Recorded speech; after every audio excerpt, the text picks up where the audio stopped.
Welcome to Think Ford First Family Day at Ford Field. Holy fucking shit, that's a lot of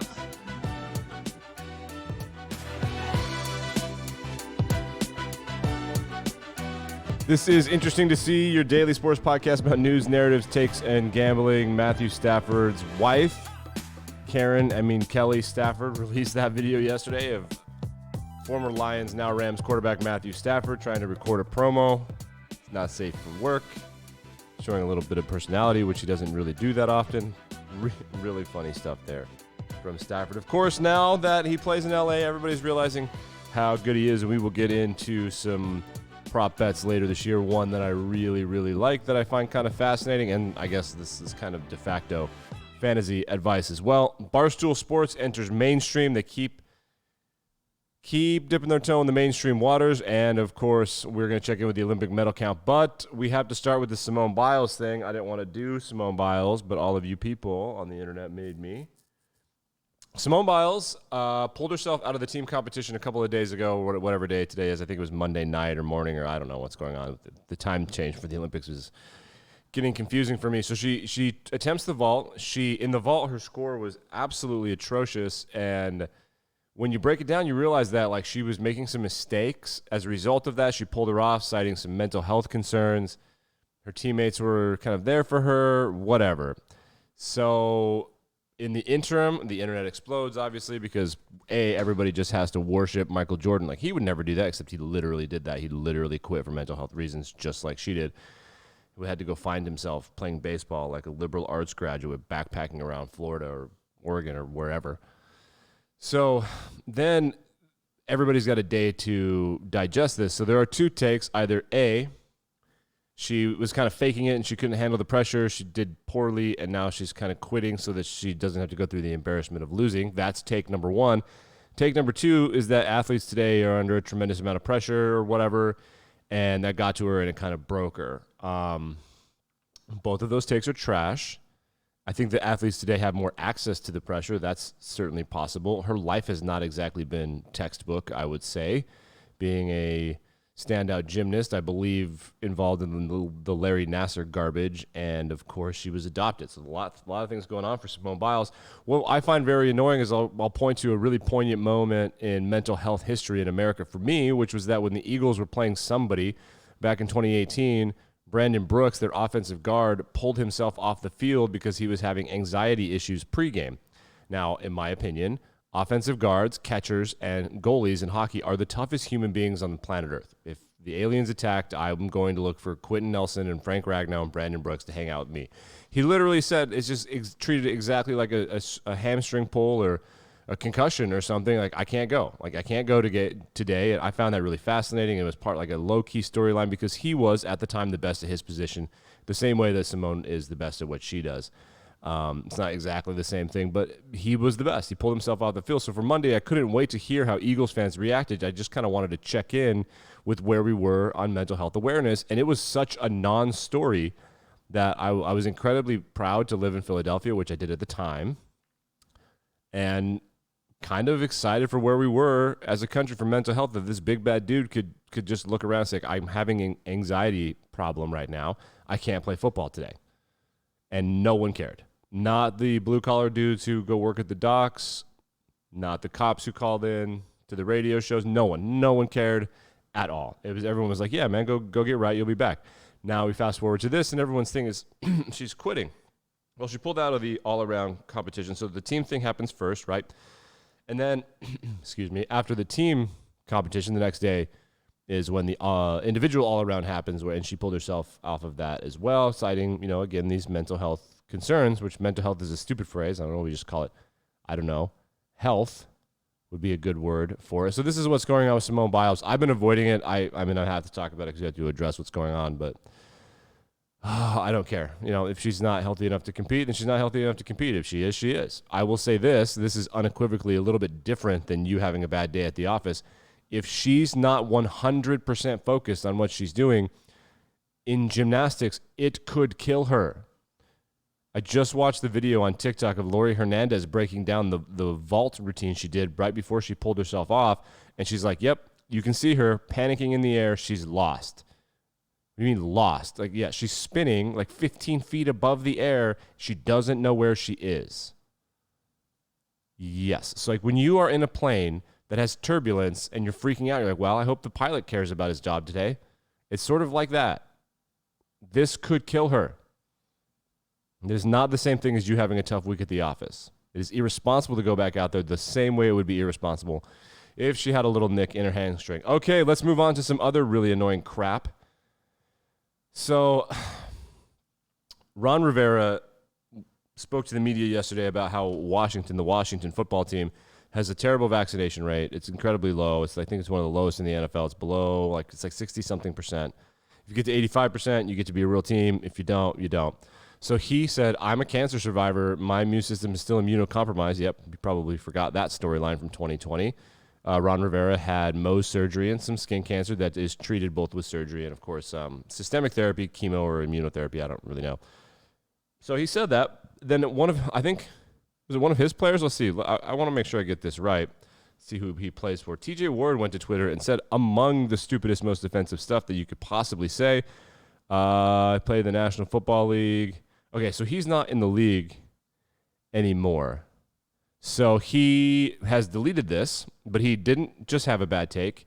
He doubled down, and then he tripled down. So let's hear what TJ Ward has to say. TJ Ward, I think, was on, I don't know, he played for the Broncos and the Browns. He's a good player. So Ron Rivera said he's frustrated that he can't be around his players as much because he knows he is a cancer survivor and he's immunocompromised. TJ Ward, tweet number 1. Just parked the riverboat. That's Riverboat Ron. That's his nickname. His health is beyond that of COVID. Maybe it's time to let it go. Okay. Tweet number 2. Here comes the double down. This is great. Don't blame the players for your lifelong health decisions. Of course, he had Mohs surgery for skin cancer, probably from coaching football outside all the time. Then, this is the best one. This is the triple down. Quote, he was so mad. This is all caps that was posted as a picture on Twitter. So here's the caption of the picture. At some point, you got to pay for them vices. Cancer runs in my family like many American families, but also bad diets and cigarettes, not associated as much with skin cancer as with other cancers. Smoking a little bit. Accept responsibility. Don't blame and be disappointed in your 23-year-olds because they have their own bodies and opinions about their, THERE, health. And then the picture says, quote, y'all be on here getting mad for anything. Getting mad for not caring about the cancer guy. Yes. Can't think for yourselves. And you're damn sure do no research. Y'all got an issue with what I said? Come ask me about it. And they did. He's trending on Twitter still right now. I know cancer. No, you don't. You are not a physician or a PhD or a researcher at all. All of our lives are touched by cancer, but you do not know cancer. So know me before you talk that bullshit.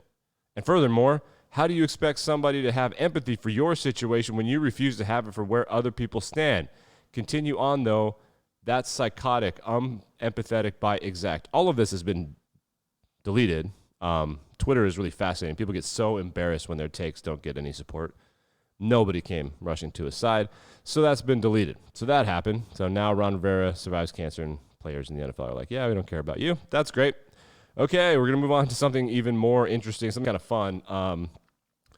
The Arizona Bowl can go from not being watched on CBS to not being watched on Barstool Sports. That's right, Barstool Sports, Dave Portnoy, Pardon My Take, all those guys. They are taking over the exclusive broadcast rights to the Arizona Bowl, which is slated this year for December 31st, which I'm sure all of us will be waiting around on New Year's Eve to watch the Arizona Bowl, which features the Mid-American and the Mountain West. The way it's going to work is they're not going to do any TV. It's going to be streamed. And this is part of a broader trend in professional sports and all sports, frankly. You're going to have multiple options on how you want to watch a game soon. In fact, you already do. Last year, there was that Nickelodeon thing with the Bears, and there was they were doing the slimy things in the end zone with the augmented reality. This year, that's going to happen for Monday Night Football. The Manning brothers are going to do a couple games on ESPN2 while the other guys are on ABC and ESPN. So this is part of a bigger movement, which is that if you want to watch traditional way, there's going to be an avenue. If you want to watch with cussing, there's going to be an avenue. If you want to watch with gambling, there's going to be an avenue to do that. I highly suspect that Barstool does not care about the Arizona Bowl in any way at all, ever, never, ever. This, to me, screams proof of concept that they want to be involved in the streaming of other sports. They do professional lacrosse league, but no one cares about lacrosse. So I'm really kind of scared that this is going to suck, but also fascinated to watch them kind of dabble in this along with Apple and Amazon with the NFL. That's going to happen. But again, I'm born and raised in Wyoming. I suppose I'll watch the Wyoming Cowboys play in the Arizona Bowl if they make it. Other than that, I don't care about this at all. Not going to watch the Arizona Bowl. Okay, let's update medal counts. The most important medal won recently for me was the gold medal in powerlifting for some woman from the Philippines. First gold medal in the Olympics for the Philippines in 90 years. 90 years. So congratulations to them. Those are the cool stories from the Olympics. United States not doing so great. Simone Biles not healthy enough to compete. The gymnastics team did win silver, which I don't call it second place. It is winning silver behind the cheaters from Russia, bringing the medal count to 30. The United States is 6 clear of the next closest country, which is China with 24. 10 gold medals for the United States, 11 each for China and Japan. Again, always root for the home country to lead in golds. I think that's awesome. Naomi Osaka got bounced. The men's basketball team is trash. The women's soccer team doesn't care / is trash. We'll find out. So not a great showing from the Americans right now, but still far ahead of everybody else in terms of total medals. All right, we're going to finish up with some gambling stuff. Everyone is sort of discovering that Matthew Stafford is good, and then the running back got hurt. Cam Akers got hurt. Doesn't matter. Oh, no, what will Matthew Stafford do without a running game? Only the same thing he's been doing for literally his entire career. So I love the props involving his receivers. I've watched him play for a long time. I understand him very intimately, and based on all of the hot takes from the internet, none of you have. So I'm going to tell you that his receivers that get separation are going to be his third down darlings. He's all about yak and extending the plays.